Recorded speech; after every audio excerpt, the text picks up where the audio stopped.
Hello दोस्तों, welcome to mathematics CG में मैं पवन सर आप सभी का स्वागत करता हूं। तो आज हम लोग क्लास करेंगे क्लास 10 के जो मैथ्स में हम लोग चैप्टर नंबर 2 पढ़ रहे हैं। मैथ्स 1 में चैप्टर नंबर 2 वर्ग समीकरण, उसमें ऑलमोस्ट हमने सभी सम्स कंप्लीट कर लिए थे। सिर्फ एक्सरसाइज 2.6 जो आखिरी एक्सरसाइज है उसके 5 क्वेश्चंस बाकी रह गए थे। उस क्वेश्चंस को आज हम लोग क्या करेंगे, कंप्लीट करेंगे, क्योंकि 2.6 का पहला वीडियो में हमने क्या किया था, 5 क्वेश्चन कराए थे, बचे रह गए थे 5 क्वेश्चन। उन शाब्दिक प्रश्नों को आज हम लोग क्या करेंगे, कंप्लीट करेंगे। और दोस्तों आगे बढ़ने से पहले मैं ये कहूँगा, अगर आप चैनल पर नए हैं दोस्त और आपको मैथ्स पढ़ना है तो आपको इस चैनल से जुड़ जाना है। और चैनल से जुड़ने के लिए आपको सब्सक्राइब की बटन जरूर प्रेस करना है और बेल आइकन में ऑल की बटन जरूर प्रेस करना है। ओके, चलिए स्टार्ट करते हैं क्वेश्चन नंबर 6 से।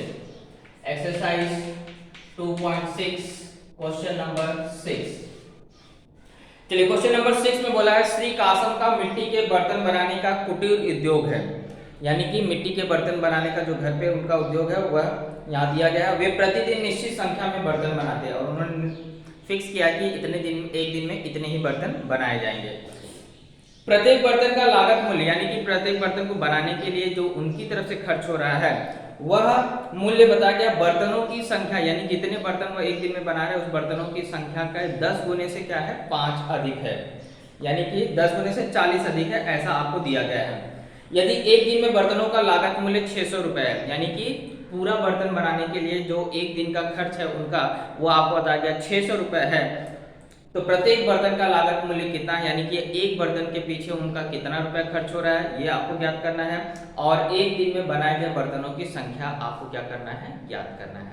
चलिए दोस्तों, यहाँ आपको दिया गया है कि बर्तनों की संख्या कितनी है, तो जिससे तुलना किया जाता है उसी को हम लोग क्या करते हैं, x मानते हैं। तो यहाँ आपको बोला है कि एक बर्तन का जो लागत मूल्य है वो बर्तनों की संख्या के 10 गुने से 40 अधिक है, यानी तुलना किससे कर रहा है, बर्तनों की संख्या से। इसलिए माना किसको जाएगा, बर्तनों की संख्या को। तो हम लोग पहले मान लेंगे, माना बर्तनों की संख्या जो है वो कितनी है, x है। यानी एक दिन में, माना प्रतिदिन बर्तनों की संख्या,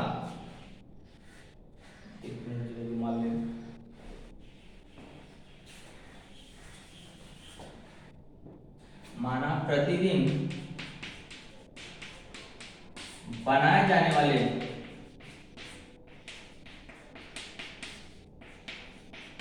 बर्तनों की संख्या जो है क्या है, x है। यानी एक दिन में x बर्तन बनाए जा रहे हैं, तो एक बर्तन का लागत मूल्य कितना है उसका संबंध आपको दिया है। एक बर्तन का लागत मूल्य, यानी कि एक बर्तन बनाने के पीछे कितना मूल्य उसका लग रहा है उसका आपको बताया गया है। एक बर्तन का लागत मूल्य जो है वो बताया गया है कि जितने बर्तन है उसका 10 गुना और उससे 40 अधिक है, यानी कि इसमें 40 क्या करोगे, जोड़ दोगे। कितना रुपया आपको लग रहा है एक बर्तन बनाने के पीछे। ओके, अब आपको बताया है एक दिन में टोटल उसका लागत मूल्य है 600 रुपए। एक दिन का कुल लागत मूल्य, यानी कि टोटल एक दिन में जितना बर्तन बनाया जा रहा है उसके पीछे कितना रुपए वो खर्च कर रहा है, 600 रुपए खर्च कर रहा है।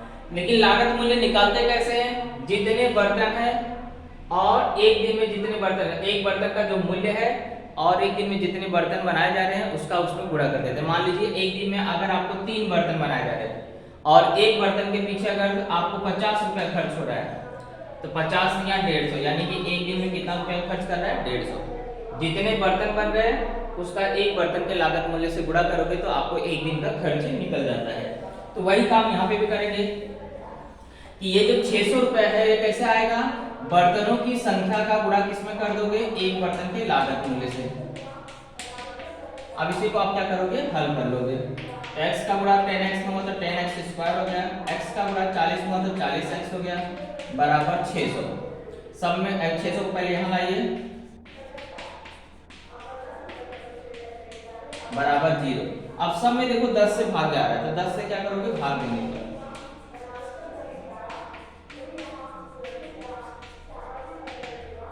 तो 10 से भाग देंगे तो यहाँ हो जाएगा x स्क्वायर, 10 चौक 40 होता है, यानी कि 4x माइनस यहाँ 60 बराबर 0। 0 में 10 से भाग दोगे तो 0 आ जाएगा। ये हमारा बन गया वर्ग समीकरण। अब इस वर्ग समीकरण को हल करने का तरीका क्या है, गुणा करने पे 60 आ जाना चाहिए और घटा देने पे 4 आ जाना चाहिए। तो हमारे पास दो नंबर है, एक है 10 और एक है 6, और यहाँ प्लस यानी बड़ी संख्या प्लस और यहाँ माइनस, क्योंकि घटाना है तो अलग अलग चिन्ह देना पड़ेगा। तो x square plus 10x minus 6x minus 60 equal to 0 common ढूंढिए। इसके ऊपर मैंने पूरा वीडियो आपको बनाया है, अगर आपको गुणनखंड विधि सीखना है कैसे हल करते हैं तो आपको इस चैप्टर के एक्सरसाइज 2.2 को देखना चाहिए, तो वहां से आप अच्छे से समझ सकते हैं। तो x कॉमन लिया तो यहाँ आ जाएगा x प्लस 10, यहाँ माइनस 6 कॉमन लिया तो यहाँ आ जाएगा x प्लस 10 बराबर 0,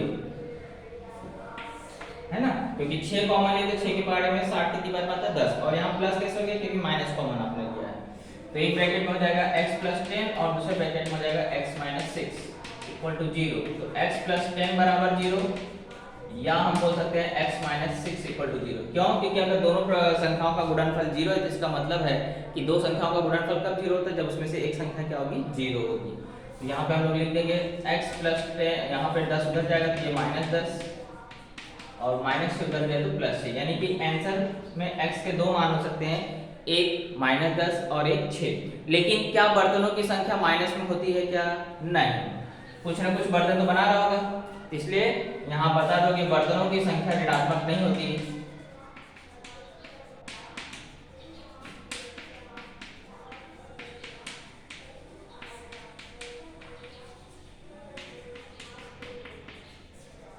इसलिए जो x का मान हो कितना होगा 6 होगा, यानी कि आपका ये आंसर आ गया कि बर्तन कितने बनाए जा रहे हैं 6।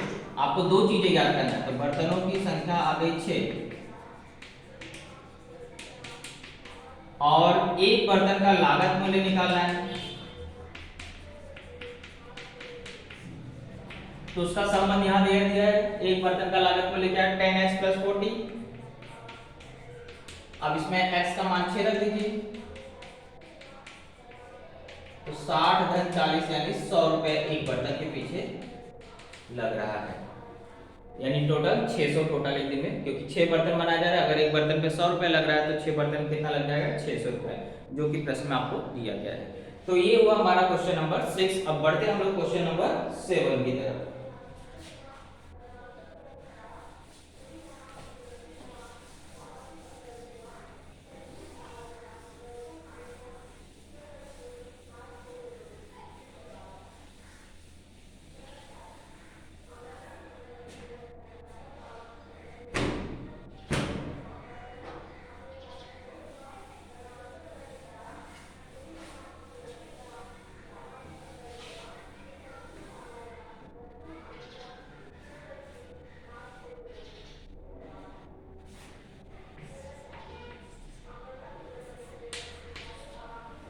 चलिए क्वेश्चन नंबर 7 में बोला है किसी नदी में नाव से प्रवाह के विपरीत दिशा में, यानी कि जिस दिशा में नाव जा रही है प्रवाह उसके विपरीत दिशा में है, तो अगर उस दिशा में 36 किलोमीटर जाकर के वापस उसी स्थान पर आता है तो इसमें प्रतीक को टोटल लग जाता है 8 घंटे।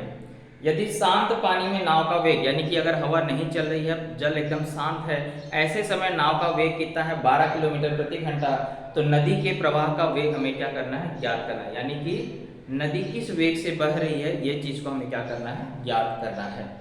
तो एकदम सिंपल सी बात है बच्चों, अगर प्रश्न पढ़ना है समझना है तो मान लीजिए यहाँ से वो क्या कर रहा है, यहाँ पे जा रहा है, कितनी दूरी तय कर रहा है 36 किलोमीटर की।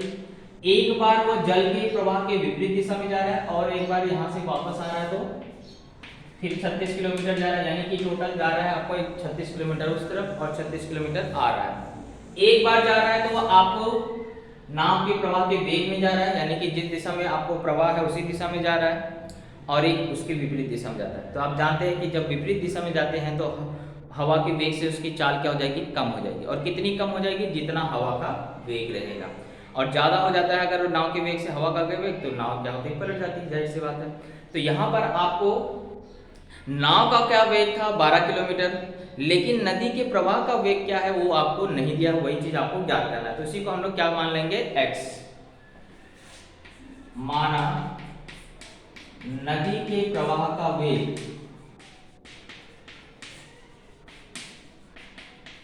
बराबर x किलोमीटर प्रति घंटा। ओके,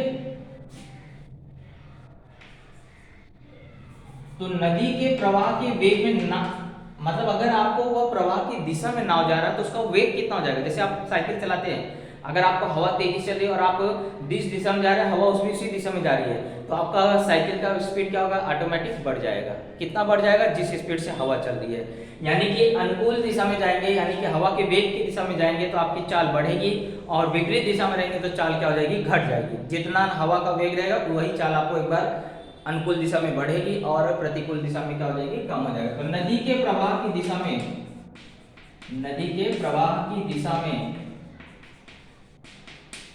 नाव का कुल वेग कितना हो जाएगा, नाव का कुल वेग, तो प्रवाह की दिशा में जा रहा है यानी वेग बढ़ जाएगा। कितना हो जाएगा, नाव तो 12 किलोमीटर प्रति घंटे से जा रही है, प्लस उसमें हवा का वेग जुड़ जाएगा यानी 12 प्लस x किलोमीटर प्रति घंटा हो जाएगा। अगर अनुकूल दिशा में यानी जिस दिशा में आप जा रहे हो उसी दिशा में अगर हवा भी चल रही तो आपका वेग क्या होगा, ऑटोमेटिक बढ़ जाएगा। और लेकिन अगर प्रतिकूल दिशा में जा रहे हो तो नदी के प्रवाह के विपरीत दिशा में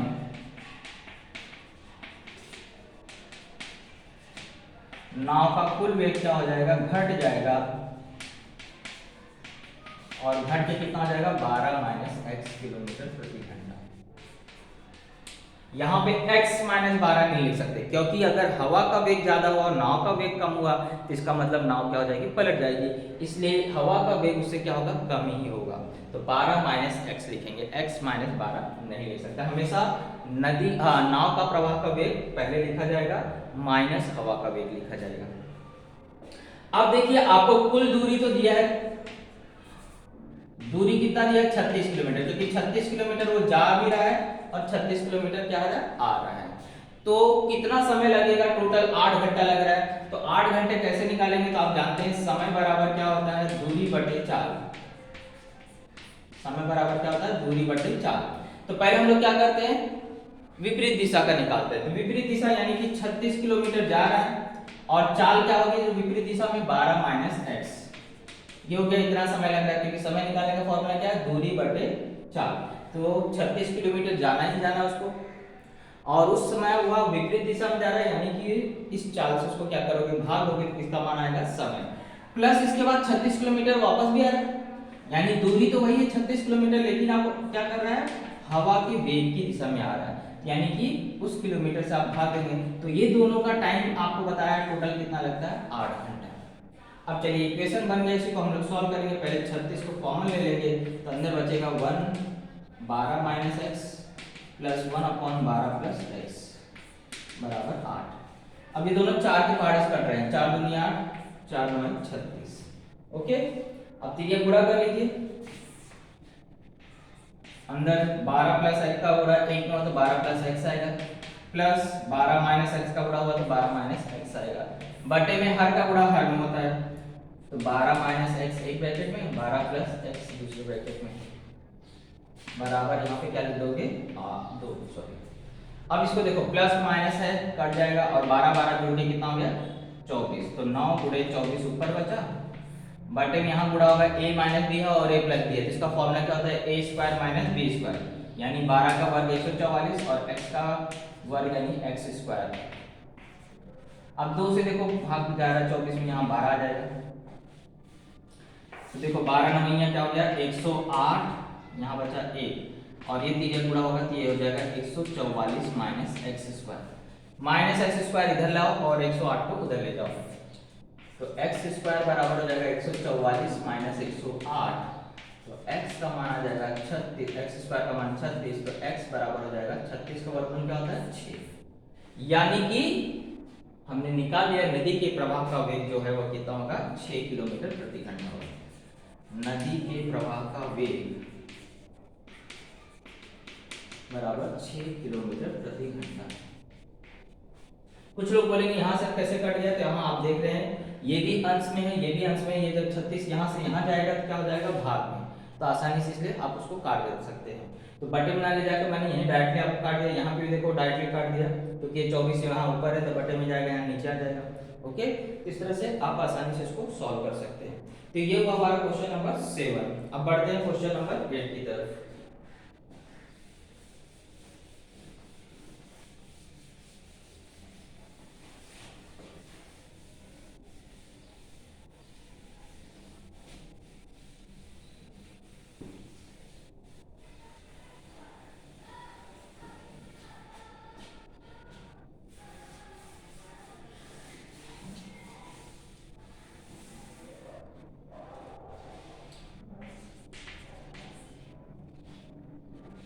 चलिए क्वेश्चन नंबर 8 में बोला किसी काम को पूरा करने के लिए पिंटू को नीसू से 6 दिन अधिक लगते हैं।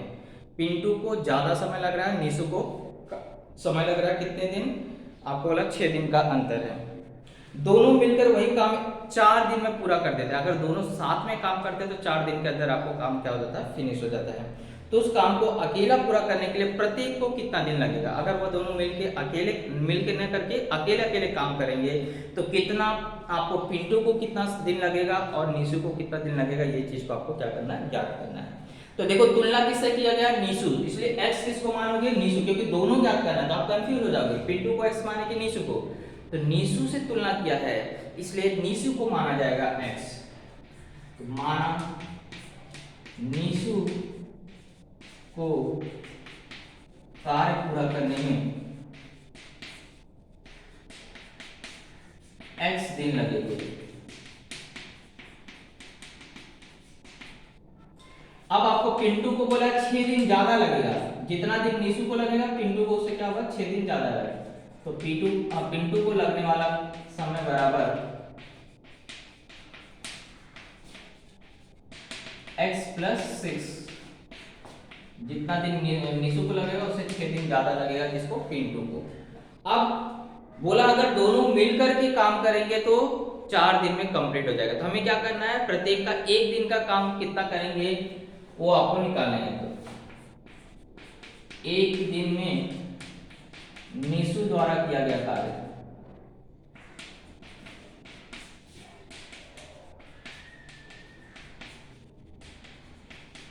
देखो, अगर उसको टोटल लगता है x, जैसे मैं कोई काम कर रहा हूं तो मुझे 5 दिन लग रहा है, यानी कि एक दिन में मैं कितना काम कर रहा हूं? 1/5 भाग, है ना?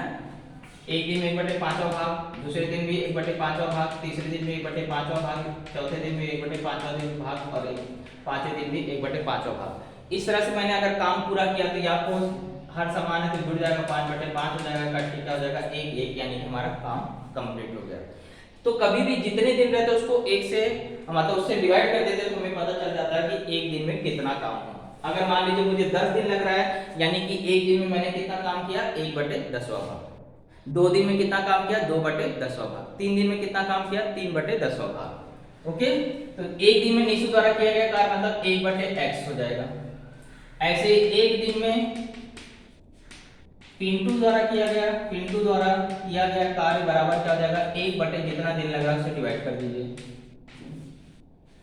अब दोनों अगर मिलके करते हैं तो प्रश्नानुसार क्या दिया है कि दोनों मिलकर के 4 दिन में खत्म करते हैं, यानी कि 1 दिन में कितना काम किए? 1/4, जितना दिन लग रहा है उससे क्या करते हैं? डिवाइड कर देते हैं। तो प्रश्नानुसार हम बोल सकते हैं 1/x प्लस 6 बराबर कितना? 1/4। ओके, अब इसी को हल करना है तो x प्लस 6 का गुणा यहाँ पे हुआ तो x प्लस 6 आ गया, x का गुणा यहाँ हुआ तो x आ गया, x का गुणा इसमें हुआ तो x इंटू x प्लस 6 बराबर 1/4। अब इसको हल करते हैं आगे। तो देखिए x जोड़ के कितना हो गया? 2x प्लस 6 और यहाँ गुणा हो गया तो x का गुणा x में होता है x स्क्वायर, x का गुणा 6 में होता है 6x बराबर 1/4। अब तीसरा गुणा फिर से करना पड़ेगा तो 4 दूनी 8x, 6 चौक 24, x स्क्वायर प्लस 6x। अब सबको इधर ले जाओ, ये प्लस 8x इधर आया, माइनस 24 इधर आ गया बराबर 0। ओके, तो ये दोनों घट जाएंगे, घटेंगे क्या हो जाएगा? x स्क्वायर बराबर प्लस यहाँ पे आ जाएगा माइनस होगी -2x माइनस 24 बराबर 0। कैसे? क्योंकि बड़ी संख्या किसमें? माइनस में। अब गुणा करने पे 24 आ जाए और घटा देने पे 2 आ जाए तो आप जानते हैं 6 चौक 24 होता है। तो x स्क्वायर यहाँ माइनस, इसलिए बड़ी संख्या माइनस में प्लस छोटी संख्या,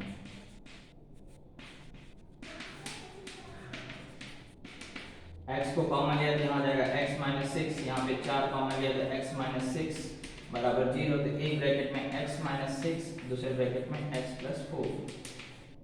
तो x माइनस 6 बराबर 0 या बोल सकते हैं x प्लस 4 बराबर 0। तो x बराबर आ गया 6 या x बराबर -4। अब आपको काम पूरा किया जा रहा है तो काम क्या कभी के ऋणात्मक दिन में आ सकता है क्या? दिनों की संख्या ऋणात्मक में हो नहीं सकती है। तो आप बताओ कि दिनों की संख्या ऋणात्मक नहीं होती।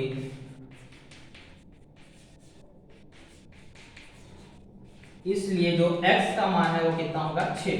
x किसको माना था आपने, नीसू को, यानी कि नीसू को कितना दिन लग रहा है 6, और पिंटू को लगने वाला समय क्या होगा 6 + 6 यानी 12 दिन हो जाएगा।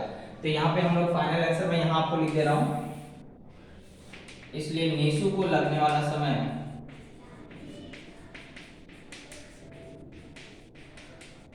कितना समय लगेगा 6 दिन लगेगा, और पिंटू को 6 दिन उससे ज्यादा लगेगा, तो पिंटू को लगने वाला समय बराबर हो जाएगा 6 + 6 यानी 12 दिन। यही हमारा क्या है फाइनल आंसर होगा। ओके, इस तरह से क्वेश्चन नंबर 8 भी क्या हुआ हमारा कंप्लीट हुआ। चलिए क्वेश्चन नंबर 9 पे आते हैं।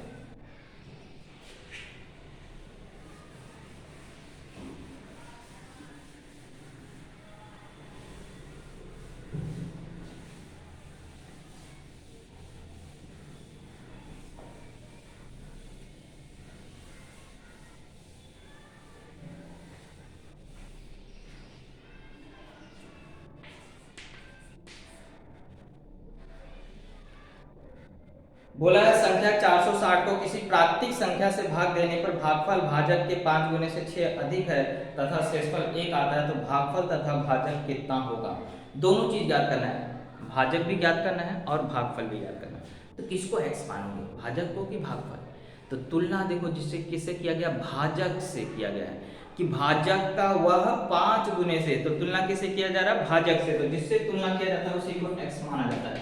तो माना भाजक जो है वो क्या है x है। अब भागफल निकाल सकते हो क्योंकि उसका संबंध यहाँ दिया गया है। तो भागफल बराबर क्या हो जाएगा, बोला है भाजक का 5 गुना यानी 5x, और उससे 6 अधिक है यानी 6 उसमें क्या करोगे जोड़ दोगे।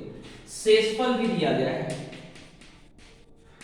1 है, और भाज्य भी दिया है यानी जिसमें भाग देना वो भी आपको पता है किससे देना है, इसमें भाग देना 460। ये सारी जानकारी आपको पता है। अब आपको सूत्र है देखिए कि भाज्य बराबर होता है भाजक गुणे भागफल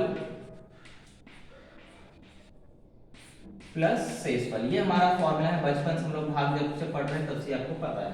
अब भाज्य की जगह क्या लिखा जाएगा 460। भाज्य यानी जिसमें भाग दिया जा रहा है, भाजक मतलब जिससे भाग देना है, किससे भाग देना है x से, और गुणे भागफल यानी भागफल यहाँ आपको पता है 5x + 6, और शेषफल कितना है 1। इसी को इक्वेशन को चेंज करेंगे तो 460 यहाँ x का कर दो तो 5x² हो जाएगा प्लस 6x + 1, सब नंबर को यहाँ ले जाओ, 5x² + 6x + 1 - 460 बराबर 0। ये हो जाएगा 5x² + 6x - 459 = 0। ये बन गया हमारा एक वर्ग समीकरण। लेकिन यहाँ देखो गुणांक 5 है, तो सबसे पहले इसमें गुणा करना पड़ेगा इसको हल करने के लिए। तो हमारा हो जाएगा 5x² + 6x - 459 = 0। तो 459 में हम लोग अगर 5 का गुणा करते हैं तो कितना जाता है, 5 में 45, 5 × 5 = 25, 4 × 29, 2295 आ जाता है। गुणा करने पे 2295 आ जाए, घटा देने पे 6 आ जाए, ऐसे दो नंबर ढूंढे। तो पहले 5 से इसको डिवाइड किया, 5 × 24, हाथ से लगा 2, 5 × 25, 5 × 9 = 45, फिर 5 से नहीं जाएगा, अब ये किससे जाएगा 9 से, 9 बचे 45, अगर 3 से भी जा सकते हैं ना, 14, 14 4 28, 3 से जाएगा तो 3 एकम 3, 3 बचे 15, 3 3 का 9, 3 से जाएगा 3 बचे 15, 3 3 का 9, 17 3 51। चलिए ये गुणनखंड हुआ। अब आपको दो नंबर कौन से ढूंढने की, इसका गुणा करो तो आपको 459 आए, लेकिन घटा देने पे 6 आ जाए। तो ऐसे दो नंबर हमें क्या करने हैं, सोच रहे हैं। 7 × 51, 5 × 15, 15 × 45, यस 51 और 45। कैसे किया देखो, मैंने इसको गुणा किया तो ये कितना हो गया 51, और इन तीनों का गुणा किया तो 5 × 15, 15 × 45। तो 45 और 51 के बीच में कितने का अंतर है, 6 का। तो हमारी संख्या क्या होगी, पता करो।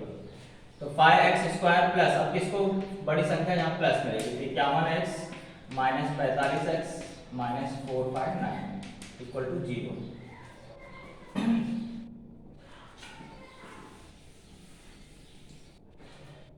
चलिए कॉमन लीजिए, यहाँ पे क्या आएगा, कोई भी कॉमन नहीं आएगा तो क्या हो जाएगा, x कॉमन आ जाएगा, फिर से 5x प्लस 51। यहाँ पे क्या आएगा, 9 कॉमन आएगा, तो 9 कॉमन लेते हैं, यहाँ 5x प्लस यहाँ पे 51 बराबर 0। तो एक ब्रैकेट में आ जाएगा 5x प्लस 51 और दूसरे ब्रैकेट में आ जाएगा x माइनस 9 बराबर 0। तो 5x प्लस 51 इक्वल टू 0 या x बराबर x माइनस 9 बराबर 0। तो 5x बराबर माइनस 51 या x बराबर 9। तो x बराबर माइनस 51/5 या x बराबर 9।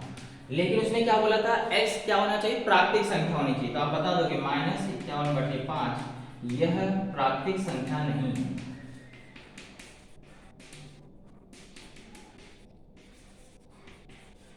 इसलिए जो x का मान होगा कितना होगा, 9। यानी कि हमने किससे भाग दिया था, 9 से भाग दिया था, किसको, 460 को। तो ये हमारा आंसर आ गया। लेकिन ये क्या आया, भाजक। हमें क्या निकालना है, दो चीजें, भाजक क्या हो गया 9 और भागफल क्या हो गया, वो वैल्यू यहाँ रख दीजिए। तो 5 गुणे 9 धन 6, 5 9 45, 45 में 6 जोड़ा कितना आ गया, 51। तो ये हमारा क्या हो गया, आंसर आ गया। ओके, चलिए आगे बढ़ते हैं क्वेश्चन नंबर 10 पे।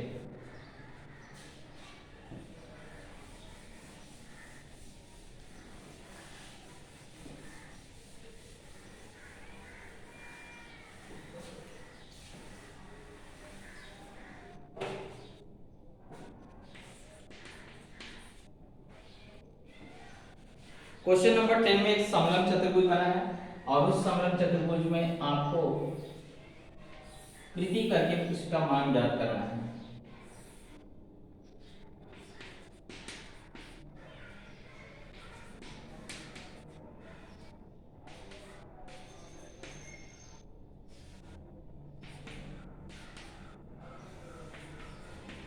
और इस समद्विबाहु समलंब चतुर्भुज के ये दोनों भुजाएं बराबर हैं।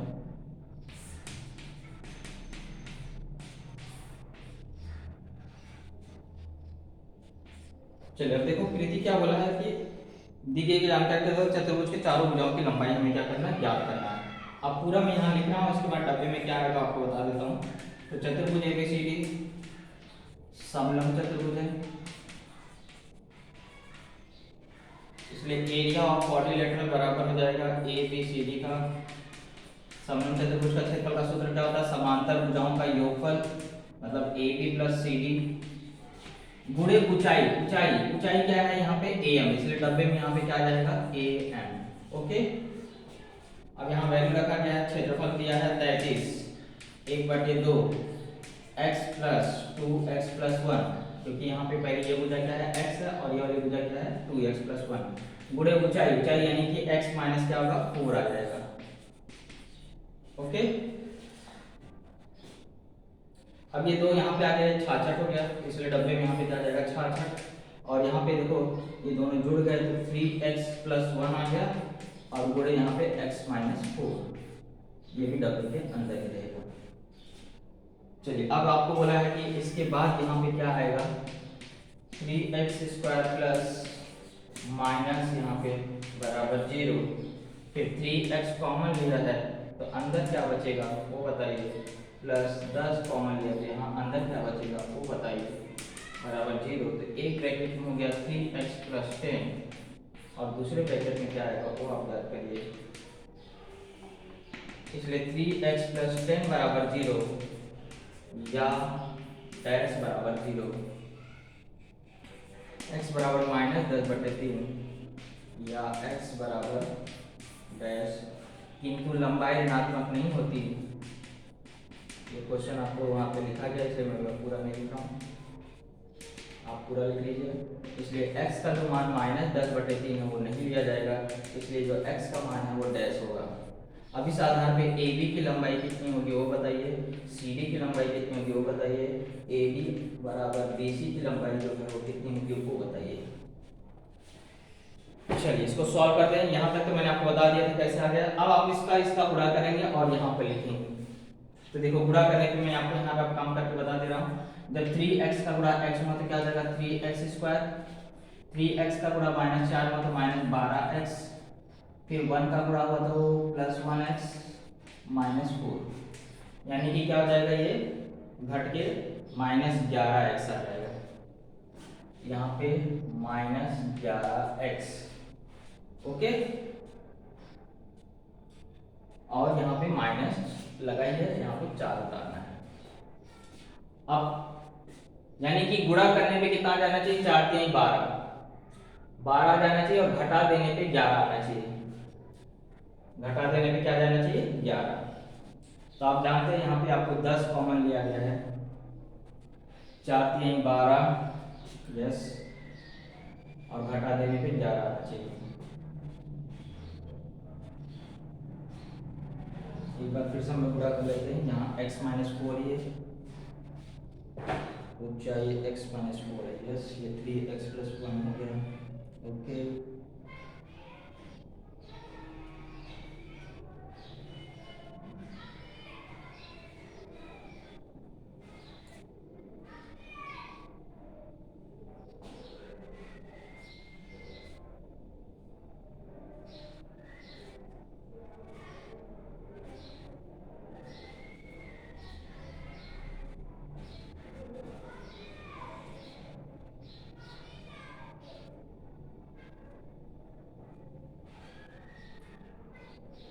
कुछ तो यहाँ मिस्टेक हो रहा है। 33 दूनी 66 टेबल, ओके, ये 66 हमने अभी लाया है।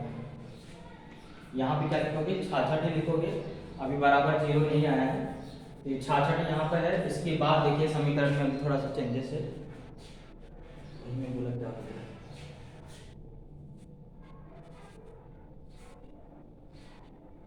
यहाँ हमें पूरा डायरेक्ट समीकरण लिखना है। तो देखो अभी इसके बाद मैंने इसको हल किया तो क्या आ गया 3x² - 11x - 4। अब ये 66 को भी तो इधर लाना है, ये -66 = 0, ये हो जाएगा 3x² - 11x - 70 = 0। तो 70 कितना होता है 70 या 210, गुणा करने पे 200 और 10 आ जाए, घटा देने पे 11 आ जाए, तो ये कितना हो जाएगा 21 दहमा 210, 21 दहमा, यस, 21 में 10 जाता है तो 11 आता है। तो यहाँ पे नंबर क्या आ जाएगा, पहले देख लीजिए -11x आएगा यहाँ पे, और यहाँ पे आ जाएगा 70, ओके। अब 3x के हम लोग देखो अगर इसको विस्तार करेंगे तो कैसे लिखेंगे 3x² - 21x + 10x - 70।